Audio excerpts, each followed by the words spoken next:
Hey traveler, welcome to the Stellar Highway. My name is Motormind and I'll be your host tonight. If you're like me, you thought DC was made up of just bright, shiny, golden age type heroes that were a little cheesy pie. Well, this book is like as far from that as you can get. There's some weird and scary body horror type things in here.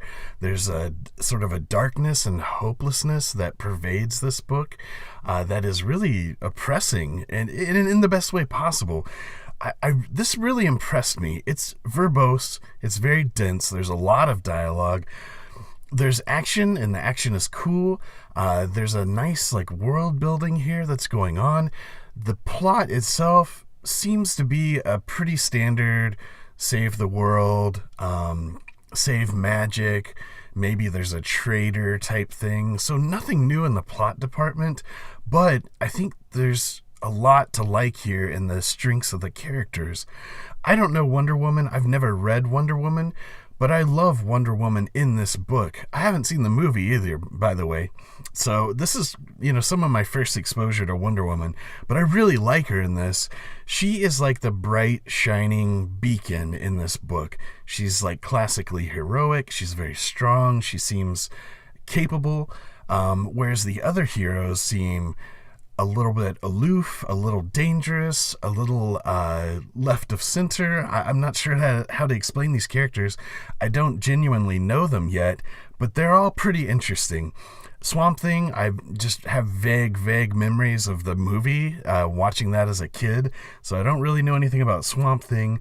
Detective Chimp, he's part of the reason I bought this. When I looked at the cover and saw a chimp dressed like Sherlock Holmes with a cool sword, I said, this is something special. So he's one of the reasons I checked this out. He's a nice Rocket Raccoon-esque, grumpy dude. He seems to be maybe received a power-up recently. He's got the sword. It makes him the protector of some extra-dimensional realm or something like that. He definitely seems to be the detective, the brains. Zatanna, I know she's a DC mainstay. I don't know anything about her, but it seems like she's dealing with some stuff in this book, and she comes off as bitchy and kind of unlikable. But you can sense that she's in a bad place. Her magic is turned inside out. It keeps trying to kill her. That seems to be happening to a lot of people in the magic community. So she's been searching for answers at her father's old theater. So she's deeply immersed in some personal funk. So we can forgive the way she acts. If she keeps it up through the whole book, it's going to be hard to like her, but I think it's going to pass. She does seem resourceful and capable. I like her, but they make it hard. And then finally we have Man-Bat, who I only know as a Batman villain, but I didn't know he had an alter ego or he could sort of shapeshift. It's a little bit like the Green Goblin. He takes a serum and then he becomes really dangerous.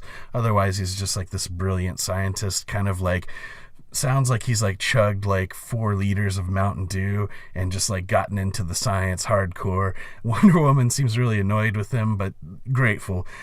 So I really like the team composition.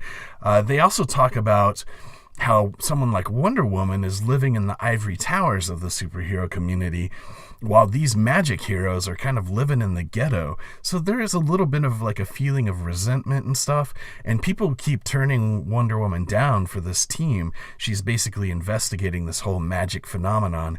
Magic's basically turning inside out, turning on itself, eating itself. People that use magic get devoured by their own magic. It's really interesting and really scary, kind of dark. There's some scary creatures in this book. I really enjoyed the art. The art is amazing. It's very detailed.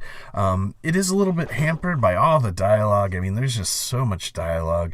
And like I said, the plot is standard fare, but the character building and stuff is very strong. I really enjoyed this. If you were wondering if Constantine shows up, he does briefly. He has a sort of an exposition-y scene. It's drawn very well.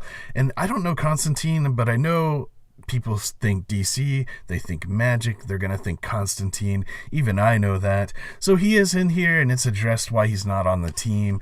I don't know if, he'll never be on the team because he seems like such a mainstay of this avenue. I'm sure we'll see him again. But this whole thing was really great. I really enjoyed it. Even though I feel lost. This was such a good read, so much fun. A little bit of a chore in terms of the sheer amount of dialogue and how verbose it gets, but still, this is a high recommend. I'm confused as hell, but I like these characters and I want to read more. That's it for our look at Justice League Dark. This thing was a treat. It was not what I expected. It was darker, deeper, heavier than I expected, and I think it's really great. The book should have come out in like October on Halloween or something. Thematically, it's just that dark. It gave me sort of like a gloomy, oppressive fall feeling. Really good stuff. I really enjoyed it.